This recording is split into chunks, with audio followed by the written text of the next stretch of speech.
Bismillahirrahmanirrahim. Assalamualaikum warahmatullahi wabarakatuh. Alhamdulillahilladzi an'ama 'alaina bi ni'matil iman wal islam. Asyhadu an la ilaha illallah wahdahu la syarika lah. Wa asyhadu anna sayyidina Muhammadan 'abduhu wa rasuluh la nabiyya ba'dah. Allahumma shalli wa sallim wa barik ala sayyidina Muhammadin nabiyil ummi wa ala alihi wa sahbihi ajma'in. Amma ba'd. Subhanaka la ilma lana illa ma 'allamtana innaka antal 'alimul hakim. Rabbi shrah li sadri wa yassir li amri wahlul 'uqdatam min lisani yafqahu qawli. Raditu billahi rabban wa bil islam dinan wa bi Muhammadin nabiyyan wa rasulan. Rabbi zidni 'ilman warzuqni fahman. Amin. Amma ba'd. Hadratul muhtaramin, jemaah salat subuh yang dimuliakan Allah Subhanahu wa taala. Mari kita panjatkan rasa syukur kita kepada Allah Subhanahu wa taala atas karunia rahmat yang Allah berikan kepada kita.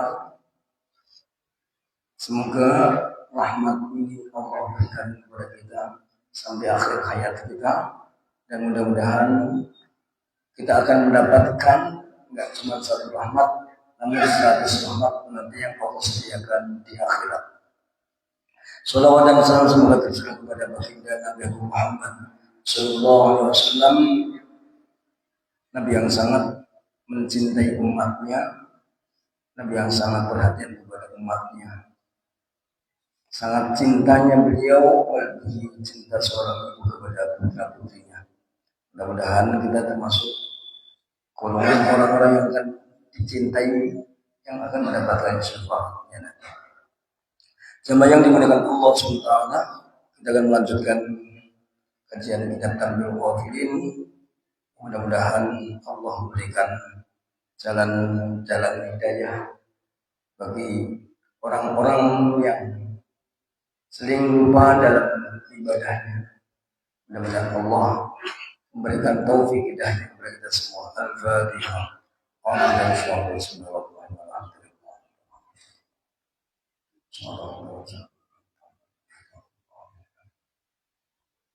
Bismillahirrahmanirrahim. Qala al-faqih radhiyallahu ta'ala nafa'ana Allah bihi wa bi'ilmihi amin. Adz-dzambu 'ala wajhayn, dzanbun fima bainaka wa baina Allah, wa dzanbun fima bainaka wa baina al-'ibad. Di al-faqih beliau memberikan keterangan, dosa itu ada dua arah. Yang pertama adalah dzanbun fima bainaka wa bainallah, itu antara dosa kita dengan Allah Subhanahu wa taala. Kemaksiatan yang kita lakukan hanya kita dengan Allah. Contoh, kita disuruh sholat enggak mau, kita enggak melakukan sholat ya karena malas, atau kita tidak memenuhi janji-janji Allah. Itu adalah dosa antara kita dengan Allah. Wa baina wa dzambun fima bainaka wa baina ibadin. Ada dosa yang di antara kita dengan sesama hamba. Contoh, kita hutang enggak mau nyaur, kita mendolimi orang lain tanpa hak, kita menyakiti hartanya, terus pribadinya, dan seterusnya. Ini adalah dosa di antara kita dengan hamba-hamba Allah. Amma dzanbul ladzi bainaka wa bainallah fa taubatu al-istighfar bil lisan wan nadm bil qalb wal ijma' alla ta'uda. Adapun dosa yang dilakukan antara seorang hamba dengan Allah, fataubatu al-istighfar, maka taubatnya adalah dengan mengucapkan istighfar, astaghfirullahaladzim, ya Allah, saya mohon ampun kepadamu ya Allah, al-azim, zat yang maha agung, astaghfirullahaladzim, astaghfirullahaladzim. Tidak cukup dengan istighfar saja, namun harus diikuti dengan an-nadm. An-nadm itu adalah kalau bahasa Jawanya itu ketun. Jadi merasa dirinya telah melakukan sebuah kesalahan dan akhirnya ada penyesalan di dalam dirinya karena tidak bisa mengontrol nafsunya, tidak bisa mengontrol hawa nafsunya dan tidak bisa mengendalikan hawa nafsunya. Ini adalah an-nadm. Terus an-nadm bil qalbi, jadi merasa menyesal di dalam hatinya. Wal izma alla ta'ud, dan di dalam hatinya menyimpan rasa untuk tidak mengulangi perbuatan kembali. Dalam tidak mengulangi perbuatan dosa. Jamaah yang dimuliakan Allah SWT. Jadi ketika seorang hamba melakukan dosa antara dia dengan Allah, syarat yang pertama adalah taubatu al-istighfaru bil lisan, mengucapkan kalimat istighfar dengan lisannya dan hatinya juga mengikuti untuk merasa menyesal. Terus diikuti juga untuk bersengaja tidak melakukan dosa kembali. Jadi 3 rangkaian yang harus dilakukan ketika kita melakukan sebuah kesalahan, sebuah dosa. Itu pertama istighfar bil lisan, astagfirullah, astagfirullah. Yang kedua, niat untuk tidak melakukan kembali. Terus ada penyesalan di dalam hati karena melakukan sebuah kesalahan. Fa in fa'ala dzalik la yabrahu min makani hatta yaghfirullahu lah. Jadi kalau seorang hamba sudah melakukan 3 rangkaian istighfar, menyesal dan tidak akan mengulang kembali, maka Allah akan mengampunkannya. Illa ayyatu khasyian min al-fara'id fala tanfa'u at-taubat. Namun ketika seorang hamba sudah taubat, jangan sampai dia meninggalkan beberapa yang diwajibkan oleh Allah minal faraid, baik itu sholat dan sebagainya. Fala tanfa'u taubat ma lam yahdur. Jadi tidak akan sempurna taubatnya manakala dia mempunyai hutang. Contoh seperti dia sudah istighfar, sudah taubat, namun dia pada satu saat mempunyai hutang sholat umpamanya. Ini tidak berlaku sebelum sholat atau hutangnya dipenuhi. Fala tanfa'uhum at-taubat ma lam yufdhu ma fadahum. Jadi ya pada suatu saat kita pernah dulu sholat kita bolong-bolong. Itu tidak cukup hanya dengan istighfar. Umpamanya dulu pas remaja sering bolong sholatnya subuh umpamanya. Sekarang bagaimana? Apa cukup dengan taubat saja, dengan istighfar saja? Tidak. Seperti halnya kita mempunyai hutang kepada seseorang. Apakah cukup dengan minta maaf? Tidak cukup, Pak. Tetap harus dibayar. Nah, demikian juga hutang kepada Allah. Tetap kita harus membayar sholat kita. Bagaimana? Ya diqadha. Nah, kita harus mengqadha sholat kita. Nah, kenapa? Kewajiban yang belum terpenuhi itu adalah sebuah hutang. Nah, hutang itu harus dibayar. Bapak Ibu yang dimuliakan Allah SWT. Bagaimana caranya? Ya banyak referensi. Bisa jadi sholat itu, contoh kita habis sholat subuh, sebelum sholat subuh kita sholat qadha dulu umpamanya. Atau habis sholat zuhur kita qadha lagi sholat yang terdahulu.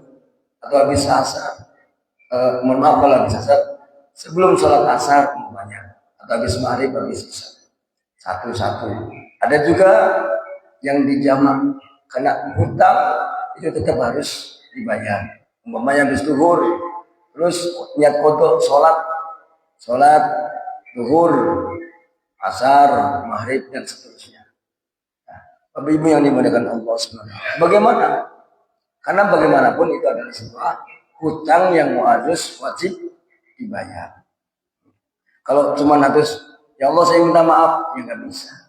Dalam artian tetap harus, karena sebuah kewajiban harus dibayar. Seperti hanya orang yang sudah kewajiban haji, ya, ketika belum melaksanakan haji, berarti dia orang itu masih punya hutang untuk melakukan haji. Puasa juga demikian. Umpamanya puasa Ramadan, padahal badannya itu masih kuat. Ya Allah, saya minta maaf ya Allah nggak bisa puasa. Namun dia nggak melakukan puasa. Apakah sudah gugur? Ya belum. Saya cuma istighfar saja kepadamu ya Allah, astagfirullahaladzim, astagfirullahaladzim. Namun puasanya belum dikodok. Ya tetap harus membayar puasa yang tidak dilakukannya.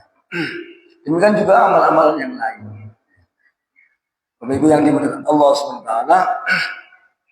Jadi istighfar itu adalah sebagai bentuk taubat kita, minta maaf kita kepada Allah atas dosa-dosa yang pernah kita lakukan. Namun masalah hutang piutang tetap harus wajib dibayar. Bahkan ada yang menceritakan seseorang yang tidak melakukan sholat satu waktu itu besok dihukum oleh Allah Subhanahu wa taala di neraka selama 70 tahun. Satu waktu, Pak. Kalau kita meninggalkan sholat berapa waktu? Nah, itu nanti otomatis dikalikan. Ya. Semuanya dimuliakan Allah Subhanahu wa taala. Ya, barang siapa yang meninggalkan sholat dengan sengaja, saya dia merobohkan agamanya. Nah, bagaimana biar kita tidak dianggap orang yang tidak merobohkan agama? Yaitu dengan cara sholat-sholat yang kita pernah tinggalkan, kita kembali atau kita kotori. Bapak Ibu yang dimuliakan Allah Subhanahu wa taala. Wa ammal ladzi dzanbun wa ma dzanbu alladzi bainaka wa bainal ibad fama lam tadhhum lan tanfa'uka at-taubah. Jadi adapun dosa yang berkaitan kita dengan sesama, manakala seorang yang pernah kita sakiti, orang yang pernah kita zalimi belum memaafkan atas perbuatan kita, maka permohonan ampun akan sia-sia, lan tanfa'uka. Jadi ketika kita mempunyai dosa nih sama saudara kita, punya salah kita, pernah mengucapkan kalimat yang menyinggung, ketika belum dimaafkan, niscaya ya kita nggak akan termaafkan dosa tersebut. Hatta yuhalliduka, sampai saudara kita itu menghalalkan dalam artian memaafkan. Ini repotnya dosa yang kita lakukan antara kita dengan saudara kita. Kalau dia tidak memaafkan di dunia, nanti dia akan menuntut perilaku adil itu sampai dia berhisab. Apapun bentuknya ketidakadilan di dunia yang dilakukan oleh seorang hamba kepada saudaranya, besok dia berhisab akan diadili oleh Allah dengan seadil-adilnya. Jadi jangan dikira umpamanya satu saat kita menghina orang lain, dengan begitu saja besok tidak ada yang berhisab, tidak ada pertimbangan, ada konsekuensinya. Kita menyakiti siapapun, baik dengan ucapan, baik dengan perbuatan, itu ada konsekuensinya. Jadi makanya kita hati-hati, Bapak. Jadi jangan seolah-olah kita yang sudah sholatnya sudah bagus, jamaahnya bagus, terus dengan mudahnya kita menghina orang lain, menuduh orang lain dengan tanpa hak.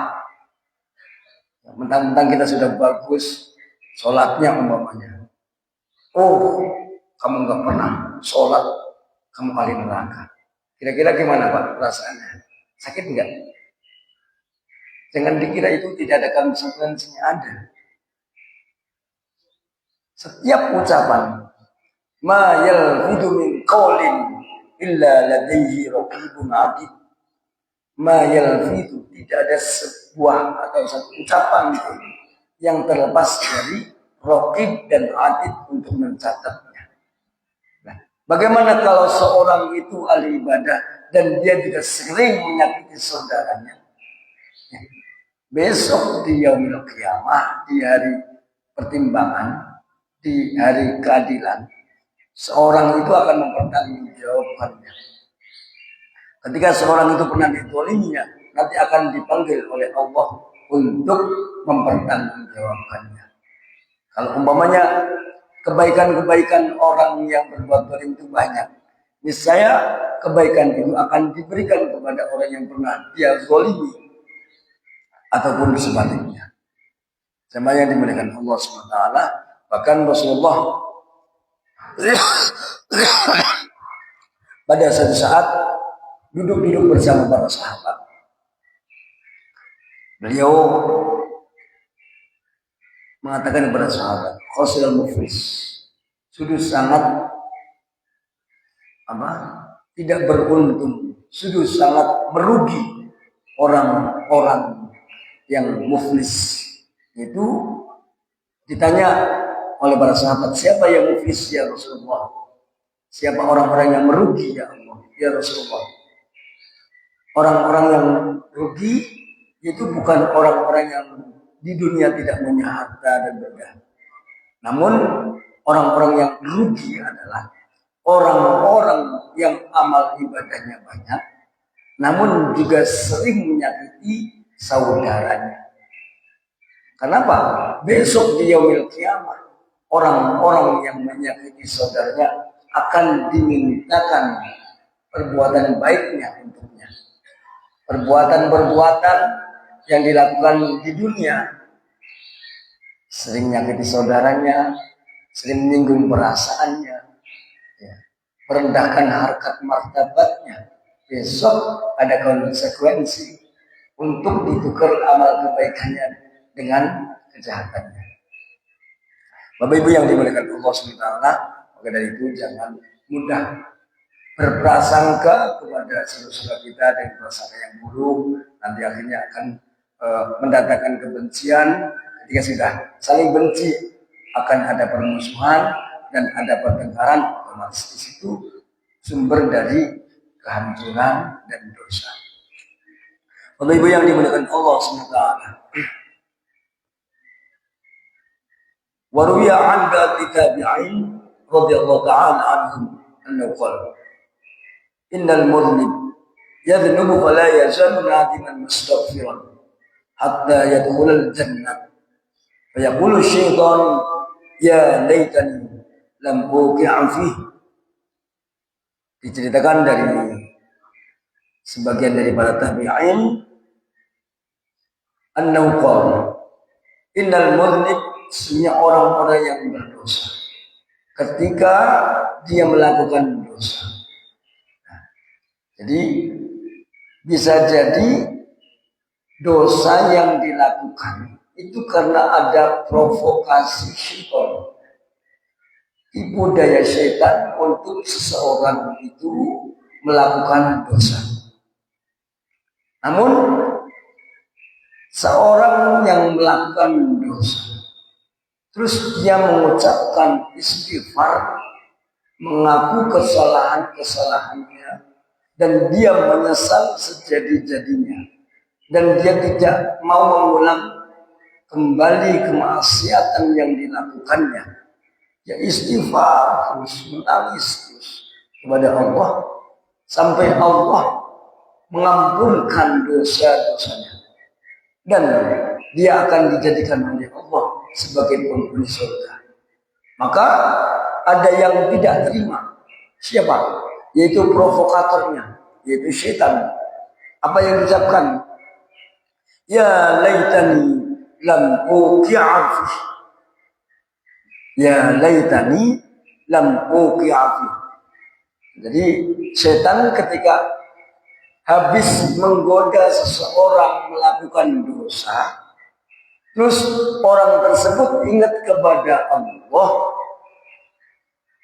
dan Allah mengampunkannya, itu setan mengatakan, khosiro, sungguh sangat rugi saya.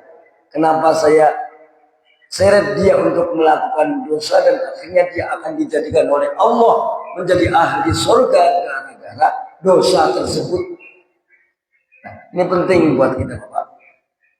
Bisa jadi dosa yang dilakukan oleh seseorang itu akan mendekatkan dia kepada Allah Subhanahu wa taala karena dia beristighfar, karena dia menyesal dan tidak mengulangi kembali.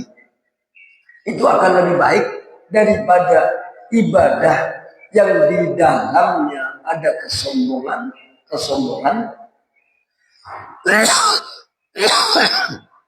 yang bisa jadi akan menjauhkan dia dengan Allah.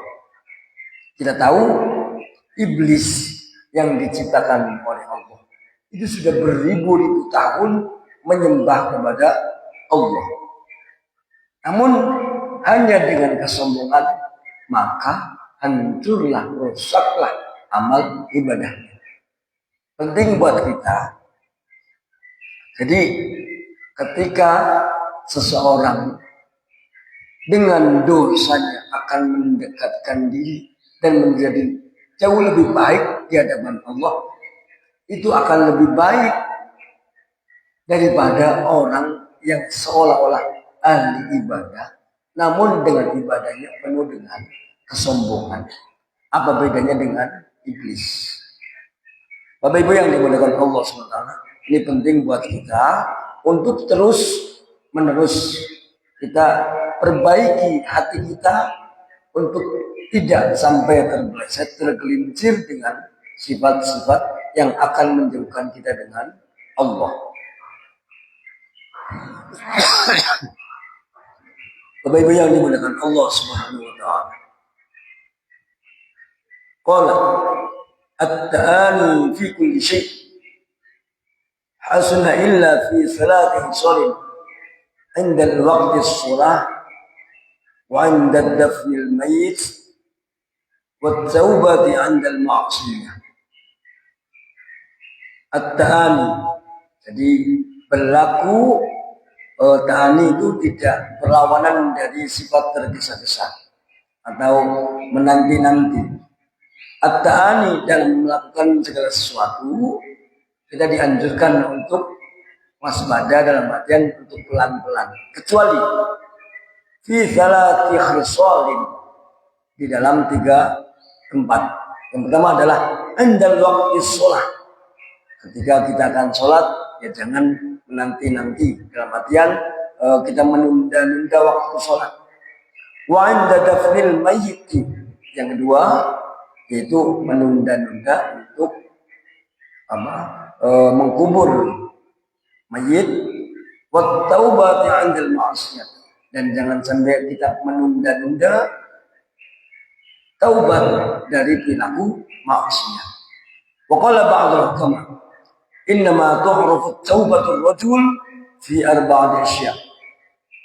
Jadi seseorang bisa dilihat kalau dia adalah orang-orang yang sudah taubat kepada Allah Subhanahu wa taala, bisa dilihat dari 4 ciri-ciri. Ahadua ayyum sikalisanahu minal fujuli wal khibah. Yang pertama, itu bisa dilihat kalau orang sudah taubat, itu dia akan menahan mulutnya, lisannya untuk berkata-kata dan tidak mau menghina. Jadi kalau orang Yang tadinya bicaranya banyak, yang tadinya senang riba, ketika dia sudah taubat, niscaya akan ada rasa tumbuh di dalam dirinya. Ngapain? Kalau saya sudah taubat kok saya banyak bicara yang tidak ada manfaatnya. Apalagi berbicara untuk mencari atau membahas tentang orang lain. Yang jelas itu akan menambah dosa. Jadi orang-orang yang sudah taubat itu biasanya enggan untuk banyak bicara, kecuali untuk kebaikan. Bicara-bicara yang lagu, bicara-bicara yang tidak ada manfaatnya, sudah ada penolakan dalam dirinya. Apa yang saya ngomong banyak kalau tidak ada manfaatnya? Apalagi pembicaraan yang mengandung ghibah, yang mengandung menyakiti atau membicarakan orang lain. Nah, ini orang-orang yang sudah taubat itu bisa dilihat ciri-cirinya adalah tidak banyak bicara, tidak membicarakan orang lain. Wal qidh, dan dia tidak mau bohong. Ada orang taubat kok masih bohong, berarti taubatnya masih taubat sampai. Ya. Jadi orang yang taubat benar-benar karena dia sudah merasa diawasi oleh Allah dan dia akan memperbaiki perilakunya dari sekecil mungkin dia akan memperbaiki. Itu termasuk tidak banyak bicara, tidak mau mengghibat, apalagi berdusta. Wasani alla yara li hadin fi qalbihi hasadan wala adawatan.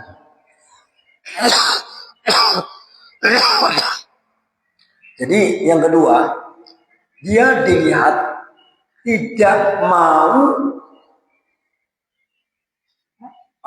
hasud dengan saudaranya, tidak mau iri dengki dengan saudaranya, apalagi yang mengandung permusuhan.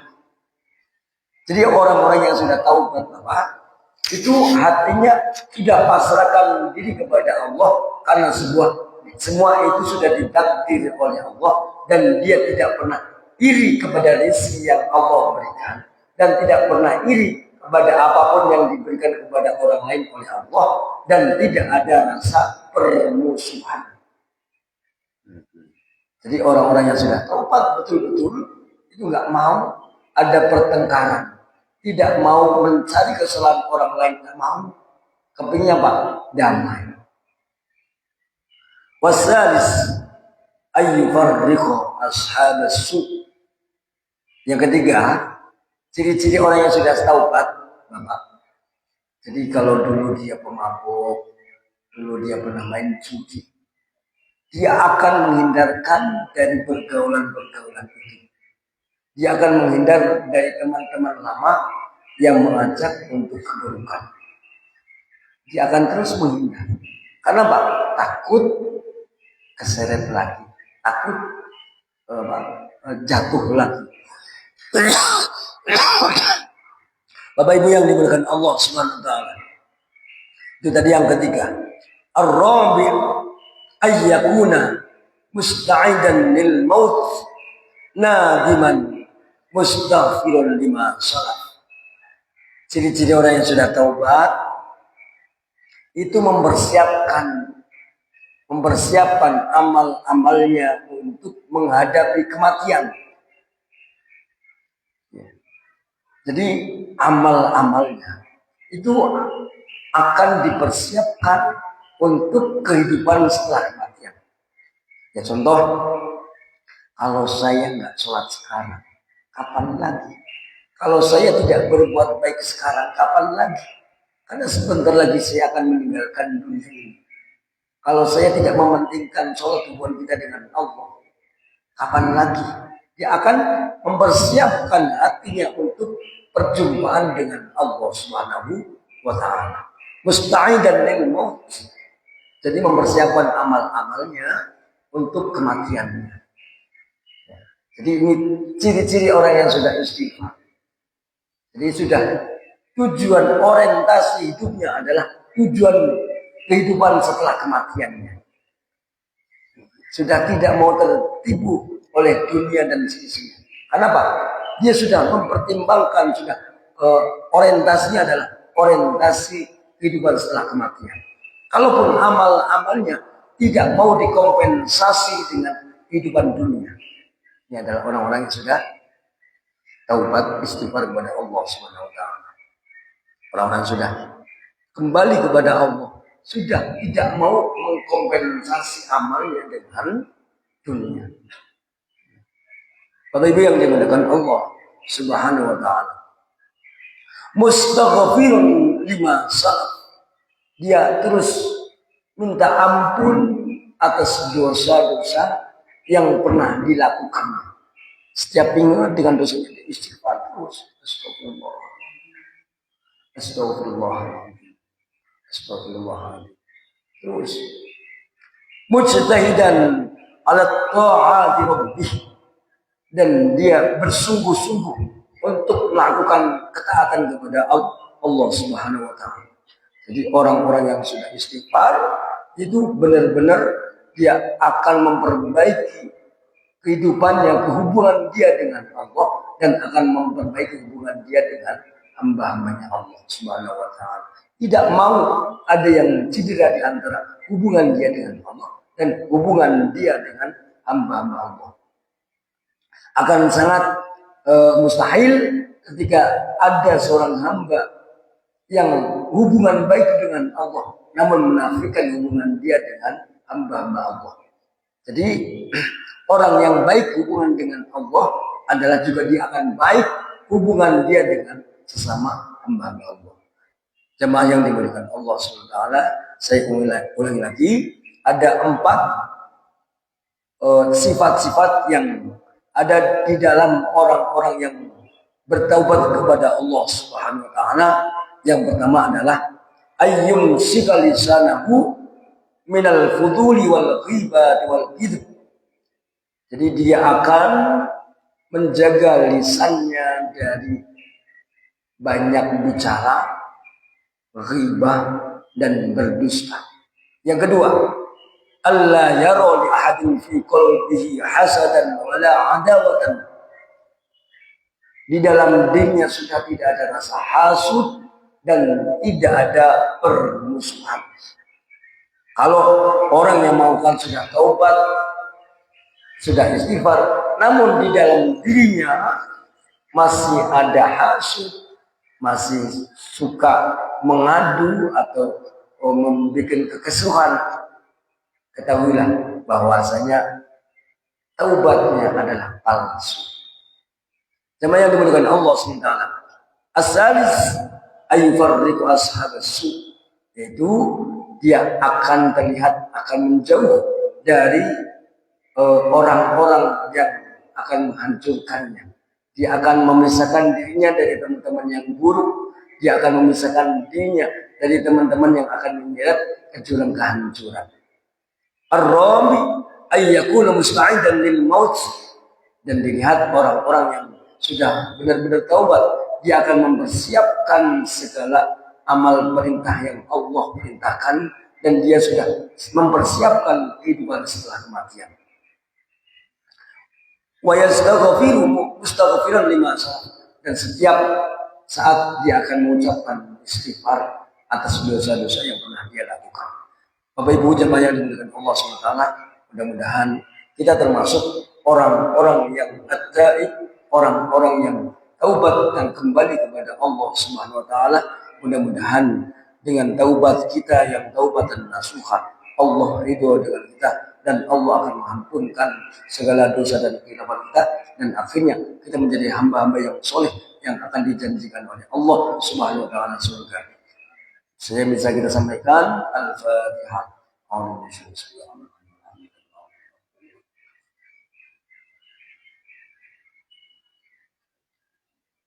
Barakallahu lakum, barakallahu lana wa lakum fil Qur'anil karim wa nafa'ani wa iyyakum bima fihi ayatu wa hakim.